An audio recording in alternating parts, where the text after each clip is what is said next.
सबैले भिडियो खिच्यो है एकदम अगाएको जस्तो अनुहार पारेर हँसिलो खुसिलो अनुहार पारेर हिजो हामीले पितृदेवताहरूलाई सबै माथि तारेका छौँ माथि उहाँहरूले पनि देख्नुहुन्छ यो चाहिँ के झारखण्डको सुरुवात होला बिहार प्रान्त सकिएर झारखण्डको सुरुमा छौँ हामी एकछिन थकाइ लागेर हामी बसेका सबै तीर्थयात्रीहरू पितृको उद्धार कार्यमा आउनुभएको सबै पितृहरू यस प्रकार बसिराख्नु भएको छ हाम्रो गाडी तल छ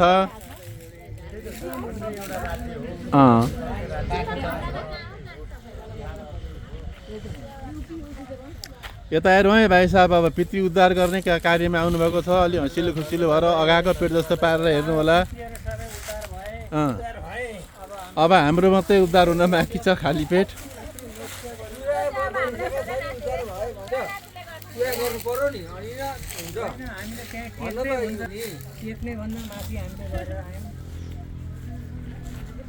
सबै सकुशलै छौँ अहिलेसम्म